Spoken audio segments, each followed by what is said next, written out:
Bueno, pues vamos entonces a empezar a estudiar para hacer los diseños distintas superficies. Las superficies de tipo poliédricas y otro tipo de superficies, como veis ahí, regladas, alabeadas, de revolución, de evolución y de otros tipos, ¿no? Entonces, bueno, veis ahí una primera clasificación dentro de grupo, ¿no? Dentro de las regladas, desarrollables y alabeadas, ¿no? ¿Qué significa regladas? Bueno, pues como dice la palabra, reglada es que se puede seguir con el canto de una regla. Entonces, si por ejemplo cojo una regla, podemos saber si es reglada haciendo esto. Si os fijáis, aquí cojo esta y si os fijáis, al mover la regla, el canto de la regla toca todos los puntos de la superficie. Sí, por tanto es reglada, ¿vale? O sea que ya sabemos cuál sería la característica fundamental de una superficie reglada, ¿vale? Vamos a coger otro ejemplo. Si yo, por ejemplo, cojo esta, ¿es posible seguir con el canto de la regla y tocar todos los puntos? También, ¿no? Por tanto es reglada. Y aquí arriba lo mismo. ¿Es posible con el canto de la regla tocar todos los puntos en esto? Son infinitos puntos los de la esfera. Totalmente imposible, ¿no? Podría tocar muchos, empezar a manchar por ahí líneas sobre la esfera, o sea, no es reglada. Bueno, vendría como decimos que se puede seguir con el canto de una regla y es reglada, pues sería lo mismo que decir, pues ya puedo hacer con líneas rectas, así de sencillo, nada más que eso, ¿vale? Entonces, bueno, ya tenemos una primera clasificación entre superficie reglada y no reglada, ¿vale? Y dentro de esto, pues tenemos varios tipos. Por ejemplo, las regladas pueden ser desarrollables, ya sabemos qué significa desarrollable, que quiere decir que se puede extender sobre el plano, ¿no? Entonces, teníamos, por ejemplo, cualquiera de estas. Pues por ejemplo el cono, este cono oblicuo pues es desarrollable, o sea lo podíamos convertir en papel, ¿no? Entonces, fundamental, porque si voy a hacer el diseño de una caja, puede tener superficies de varios tipos, pero si quiero hacer una caja que la tengo que convertir en papel para recortar y construir, tiene que ser desarrollable, ¿no? Lógicamente una esfera no es desarrollable, ¿no? Alguien me dirá, es que yo he visto esferas de papel. Sí, pero están formadas por cilindros, por ejemplo. Si yo cojo, vamos a verlo en el caso de la esfera, ya que lo hemos cogido de ejemplo. De hecho, yo tengo un mapamundi de papel en casa, pero es muy antiguo. Pero claro, es de madera y tiene franjas de papel. Y esas franjas son lo que se llama en geometría usos. Serían trozos así, como si fueran gajos de una mandarina, ¿vale? Bueno, pues estos son trozos de papel y alguien se habrá dado cuenta de que estos realmente son trozos de cilindros, ¿no? Vale, son trozos de pequeños cilindros. Entonces, bueno, se aproxima, sobre todo si son muy estrechos, se aproxima bastante a la curvatura, pero no es lo mismo. Por lo tanto, no es desarrollable. Y podemos decir que no es desarrollable porque tiene doble curvatura en dos sentidos. La tiene hacia adentro y hacia adentro, lo que se llama curvatura positiva, ¿no? Mientras que cuando tiene, por ejemplo, una superficie hacia adentro y hacia afuera, decimos que es negativa. Por ejemplo, una superficie en curvatura de silla de montar, ¿no? Lo que se llama un paraboloide hiperbólico, ¿no? Bueno, pues esta superficie tiene sus puntos hiperbólicos y tiene curvatura negativa, ¿vale? Porque, fijaros que en un entorno aquí, pues tiene una curva parabólica y aquí tiene otra parabólica, ¿no? Curiosamente, esta superficie es reglada, se puede hacer con líneas rectas, ¿no? Pero tiene alabeo, es alabeada también. Bueno, pues estábamos con la esfera. No es desarrollable. Si yo, por ejemplo, cojo esta figura, ¿alguien se acuerda el nombre de esta figura? Esto es un toro, ¿no? Bueno, el toro tampoco es desarrollable. Lo que pasa es que alguien se habrá dado cuenta de que puedo hacer anillos aquí de mayor grosor por esta zona que por dentro, ¿no? Entonces, con estos anillos, alguien podrá construir un toro con bastante aproximación, pero serían trozos de cilindros cortados, de manera que sería algo así, ¿no? Sería este trozo, etcétera, ¿no? Bueno, como veis, pues es una superficie que tampoco es desarrollable, pero con aproximación se pueden hacer estos trozos de cilindros, ya que estos serían superficies cilíndricas, de manera que esto sería recto, etcétera, ¿vale? O sea que en realidad se parece al toro, pero lógicamente el toro tampoco es desarrollable, ¿vale? Bueno, pues tenemos, por un lado, las regladas pueden ser desarrollables o no desarrollables, ¿no? Entonces, el caso de estas dos, tenemos que son no desarrollables, Mientras que ahí, pues, las desarrollables tenemos, pues, con superficies planas, como puede ser un prisma, en este caso podría ser un prisma hexagonal truncado, ¿no?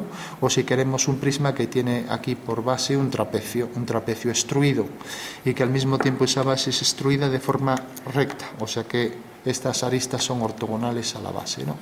Entonces ya tenemos otro concepto, y es cuando un prisma, en este caso, que es un tipo de superficie desarrollable con caras planas, pues puede ser recto o puede ser oblicuo, ¿no?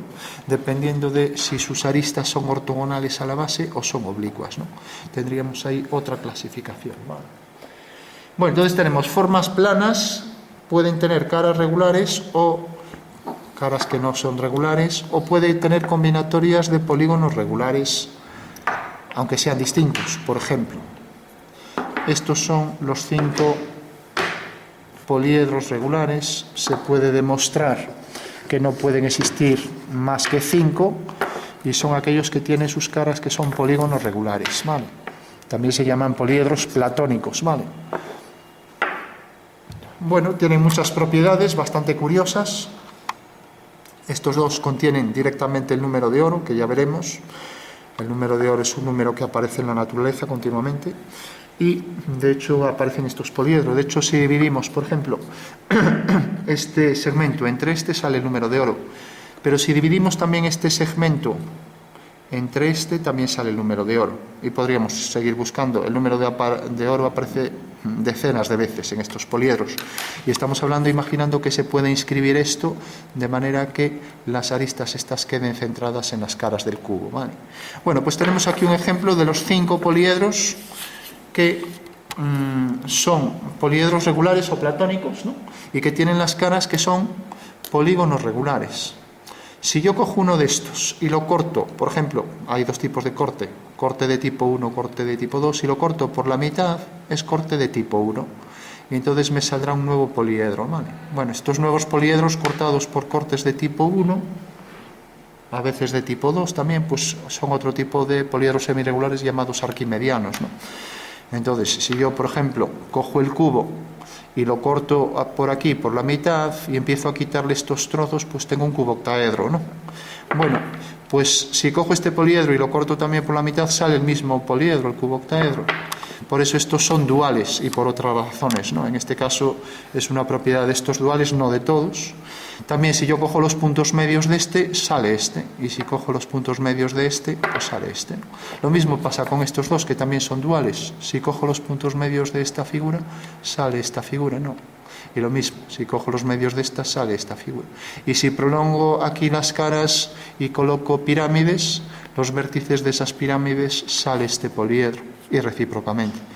En fin, este es dual de sí mismo. Las propiedades que dije, pues son aplicables a sí mismo.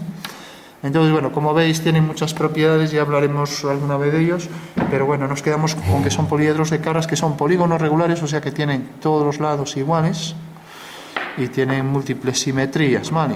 Bueno, poliedros platónicos o regulares. Bueno, tenemos los regulares, los semirregulares o arquimedianos, que aquí no tenemos ninguno, pero ya habíamos comentado. Si yo, por ejemplo, cojo el cubo, entonces cogéis el cubo, puedo cortar por un corte de tipo 1, por ejemplo, que quiere decir coger los puntos medios aquí. Un corte de tipo 2 sería aquel, no es coger los puntos medios, sería aquel que deja un polígono regular en cada cara, porque lógicamente este segmento es igual que este, pero no es igual que este, ¿vale? Entonces esto sería el caso de un cubo truncado, es otro arquimediano, ¿vale? Entonces ya sabemos, cuando yo corto estas figuras, el cubo, por ejemplo, cuando corto el cubo por un corte de tipo 1, cogiendo los puntos medios, pues sale el cubo octaedro. Entonces aquí me sale un cuadrado centrado, aquí otro cuadrado centrado, aquí otro cuadrado, aquí un triángulo, otro triángulo, otro triángulo. Ahí tenemos un poliedro arquimediano, ¿vale? Lo que se llama un poliedro semirregular. Mientras que si aquí cogía de manera que dejaba octógonos centrados en las caras, corte de tipo 2 que se llama, pues me aparece lo que se llama un cubo truncado. Aquí tenemos otro arquimediano, ¿vale?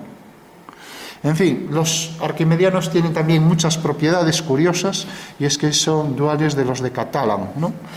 Si cojo uno de Catalan, cogiendo sus puntos medios me sale este, al revés no. se podría demostrar, pero bueno, es un poco larga la demostración. En principio sabemos que si cojo aquí los puntos medios, pues me salen poliedros nuevos no catalogados, y que en principio no tienen interés porque salen con caras irregulares. Bueno, tenemos ahí otra clasificación, los arquimedianos y sus duales, que son los de Catalan, ¿no? Tenemos luego los prismas, antiprismas y los domos geodésicos, los de Johnson, las dipirámides, los deltoedros, los deltaedros, en fin, unas clasificaciones pues bastante extensas si queremos meternos en ellas, ¿no? Entonces, solo por citar algunos, sabemos que, por ejemplo, ahí tenemos las superficies radiadas que pueden ser, como veis ahí, cilíndricas o cónicas, ¿no? Entonces, estas serían superficies radiadas, ¿vale? Estas también son radiadas. Alguien me dirá, bueno, ¿y qué tiene de común todo eso? Fijaros que está dentro de la clasificación de regladas, ¿no? O sea que se pueden seguir con el canto de una regla, ¿no? Entonces, vamos a verlas un poco de lejos.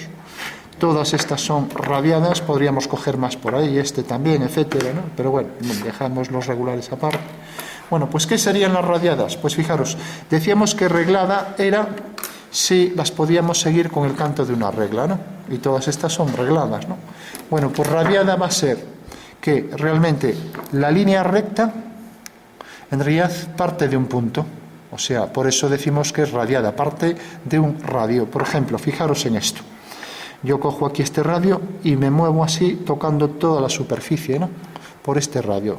O sea que en realidad esa reglada se apoya en un punto que se mueve generando la superficie radiada. Y esto vale para todas, porque si cojo una figura como este, que es un cilindro oblicuo, el centro de ese radio está en el infinito. Entonces se mueve por paralelas, ¿vale?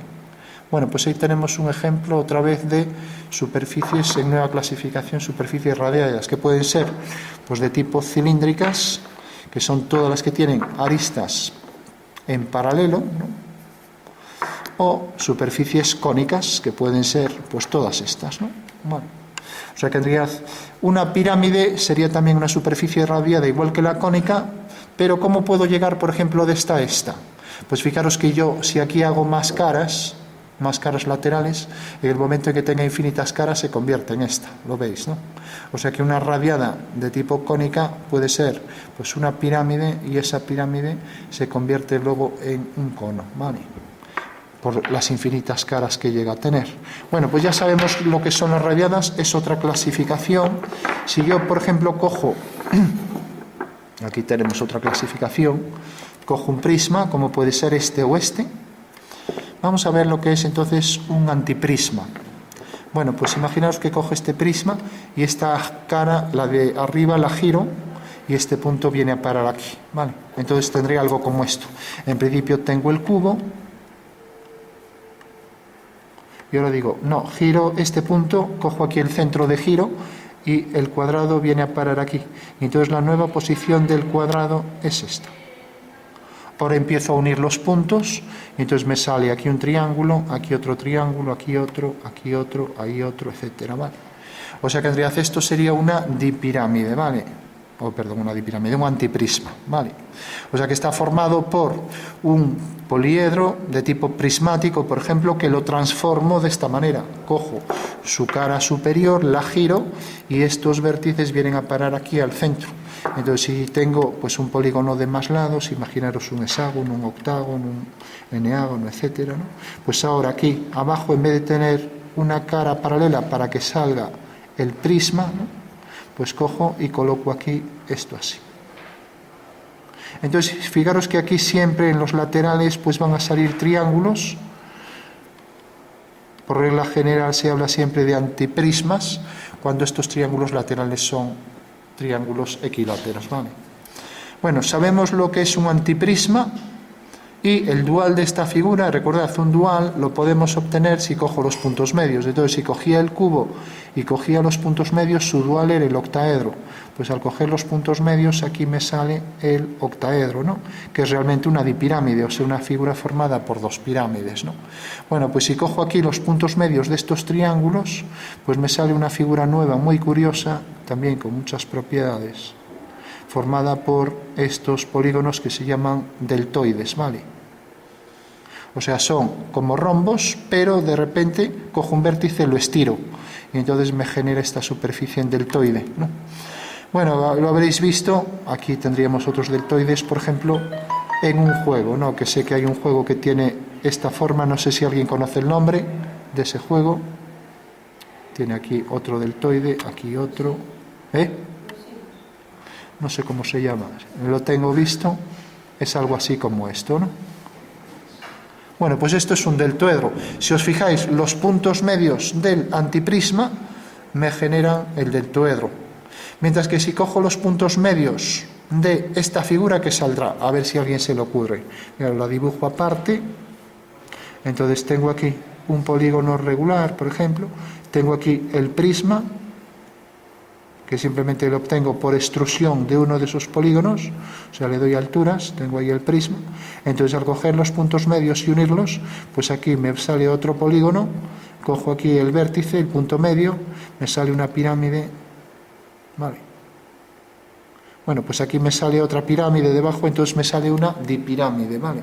Entonces ya sabemos que los duales de los prismas son las dipirámides, mientras que los duales de los antiprismas son los deltoedros, ¿vale? Bueno, ahí tengo varios blogs explicando muchas formas de dibujar deltoedros, porque no es una figura en principio fácil de dibujar, ya que como 4 puntos por regla general no son coplanares, o sea, no están en un plano, no definen un plano, pues la posibilidad de hacer esto casi de forma aleatoria y que se hagan aquí caras planas es prácticamente nula. Entonces hay que calcular que esos 4 puntos estén en un plano. Por eso la dificultad en el dibujo, ¿no? Una forma de construirlos mediante la intersección de distintos poliedros prismáticos, cogiendo pues de sus diagonales para hacer giros y la intersección de esos poliedros consigo mismo. Bueno, tenemos ahí las radianas, que ya dijimos pueden ser cilíndricas o cónicas, ¿no? Y es un radio que se mueve, entonces se mueve provocando aquí, basándonos aquí en una directriz, que será una sección de esta figura y produce esta forma plana, es la directriz, mientras que estas líneas son las generatrices, las que generan la figura. Entonces muevo el radio y me genera pues la superficie radiada cónica, que puede ser pirámide o cono, o cilíndrica, que puede ser cilindro o prisma. Sabemos ya lo que son las radiadas.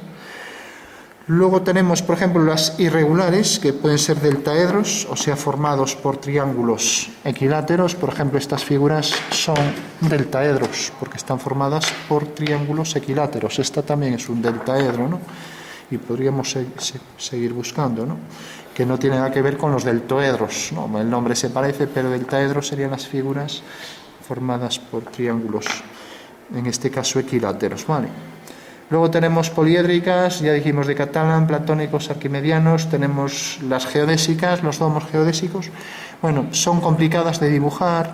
Normalmente para hacer una estructura geodésica se puede triangular una superficie a partir de un poliedro dado. Entonces, bueno, como ya tengo muchos vídeos de geodésicas y ya digo que son bastante complejos, tiene mucho que ver también con la esferificación de poliedros, ¿no?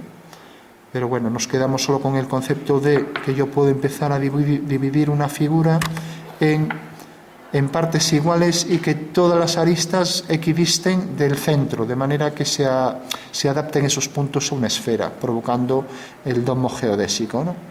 También las cúpulas geodésicas, ¿no? No siempre tiene todas las caras iguales y hay muchas variedades, ya digo, depende del poliedro del que partamos para hacer la estructura geodésica. Ya veremos algún caso con calma. Bueno, tenemos ya las desarrollables y las alabeadas, ¿no? Luego tenemos las de segundo grado, que tienen una ecuación de segundo grado. Por ejemplo, esta, pues tiene una ecuación de segundo grado, pues sería igual que la de la circunferencia, pero con una variable más. Por ejemplo, x cuadrado más y cuadrado más z cuadrado igual al radio al cuadrado, ¿no? Si pasa por el origen. Ahora bien, una superficie cuadrática, ¿cómo podemos saber en dibujo si es cuadrática? O sea, si tiene una ecuación de segundo grado. Pues si cogemos una recta y la atravesamos, la corta en 2 puntos. Bueno, pues vamos a saber que es cuadrática, ¿vale? Por ejemplo, esta también es cuadrática. La atravesamos ahí en 2 puntos como máximo, ¿no? Vale.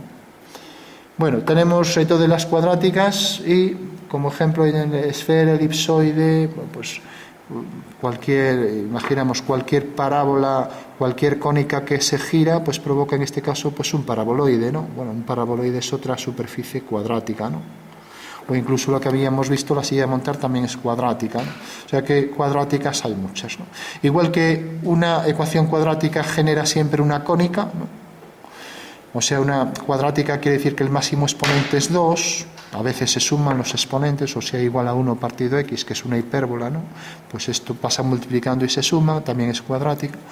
Bueno, pues una cuadrática en el plano da una cónica, mientras que en el espacio pues da una superficie cuadrática. Por ejemplo, una cónica de revolución, ¿no? Por ejemplo, una hipérbola que gira en torno a un eje, el eje focal provoca ahí otra cuadrática, ¿no? Y, por ejemplo, las regladas alabeadas, ¿no? Por ejemplo, si yo cojo un cubo, y aquí tengo una superficie muy curiosa, imaginaros el cubo, y de repente pues digo, bueno, pues voy a coger y cojo dos generatrices que se crucen, no que se corten, ¿vale? Que se crucen quiere decir esto. Pues estas dos líneas se cruzan, no tienen un punto en común en el espacio. Cortar quiere decir que forman un plano. Entonces cojo el cubo y lo que hago es coger pues dos generatrices que se crucen, por ejemplo esta, y por ejemplo voy a coger, puedo coger cualquiera, puedo coger por ejemplo esta, o esta, o esta, la que quiera, esta misma.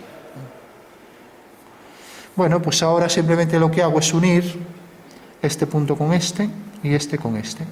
Y ahora cojo el punto medio, lo uno con el medio. Cojo aquí el medio de esto y el medio de esto lo uno. Y ya tengo ahí un paraboloide hiperbólico, ¿no? Si cojo aquí también medio con medio, medio con medio. Fijaros que es una superficie hecha con líneas rectas, pero tiene curvatura. Bueno, pues esto se utiliza en muchos diseños, ¿no? He visto, por ejemplo, cantidad de diseños de tapones de, por ejemplo, de agua de colonia o de perfúmenes que tienen esta forma así, o parecidas, que es un hiperboloide de revolución. Se puede hacer con líneas rectas y es también una reglada alabeada, ¿no? O sea, se puede hacer con líneas rectas, tiene alabeo, tiene curvatura como decíamos negativa, aquí hacia afuera y aquí hacia adentro, y es un hiperboloide pues como una central nuclear. Las chimeneas estas de refrigeración de las centrales nucleares también son este tipo de figuras en hiperboloides de una hoja o de revolución, ¿no? Bueno, pues aquí vemos una figura que puede estar hecha con líneas rectas y que se utiliza mucho en el diseño y que, de ahí la fácil construcción, y que es en realidad también una superficie cuadrática y que, como veis, podemos hacerla con líneas rectas cogiendo siempre puntos medios, ¿vale? Entonces cojo aquí punto medio, y de hecho si ahora cojo estos puntos, pues me van saliendo aquí curvas cónicas, ¿vale?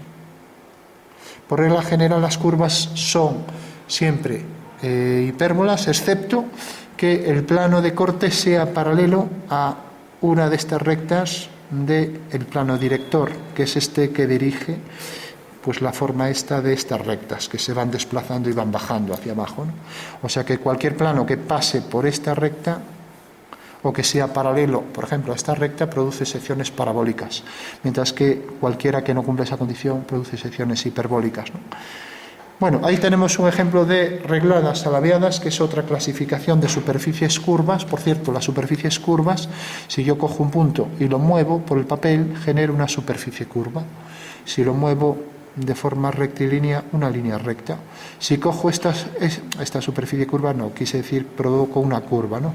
Si cojo, por ejemplo, esta curva y giro el papel, pues esto es lo que se llama una curva labeada, que quiere decir que los puntos no están sobre un plano, ¿vale?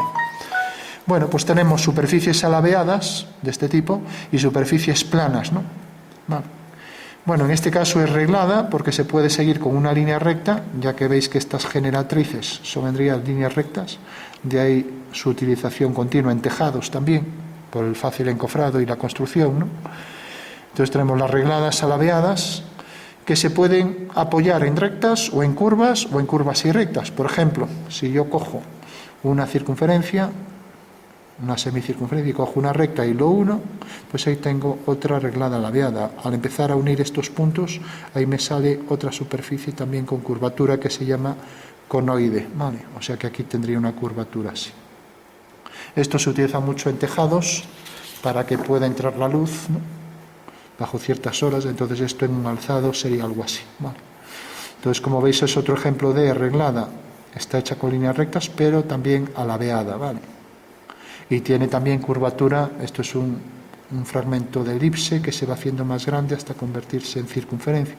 Y aquí el caso degenerado de elipse que torna en recta, ¿no?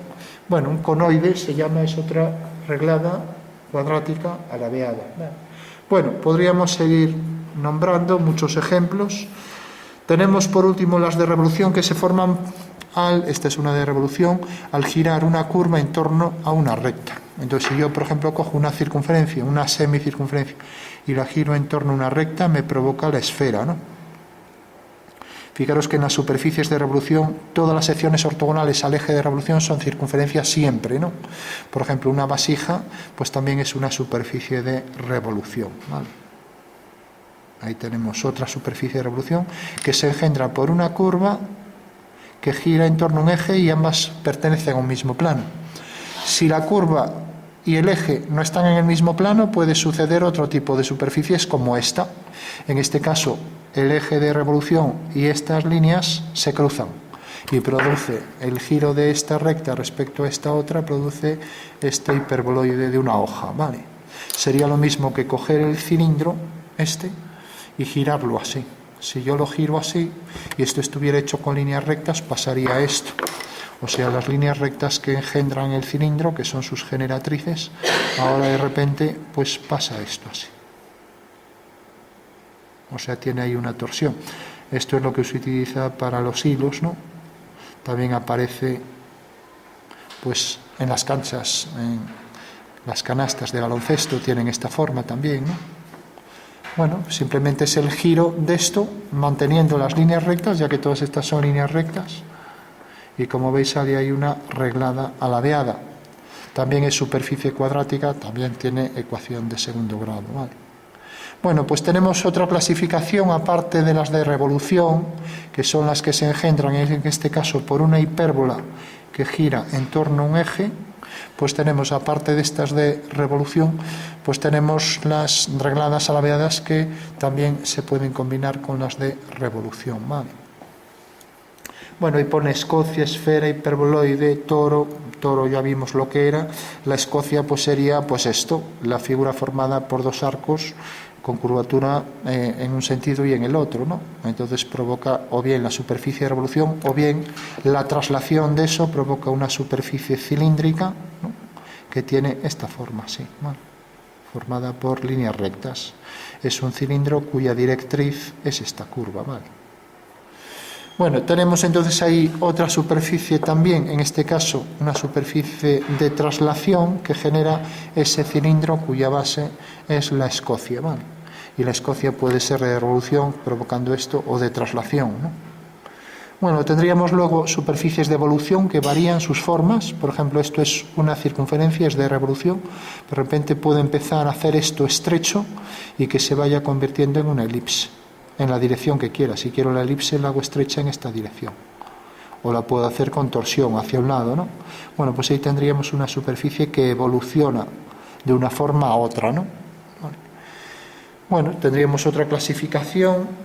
Y luego tendríamos una última que es aquellas formadas por la composición de movimientos. Por ejemplo, si yo cojo una hélice de un avión, imaginemos esta hélice, y se mueve la hélice, se mueve mediante giros, cojo un punto de la hélice y es un giro, pero si la hélice también se traslada, aparte de este giro, también se compone aquí esta traslación provocando ese movimiento de muelle que se llama helicoide, ¿vale?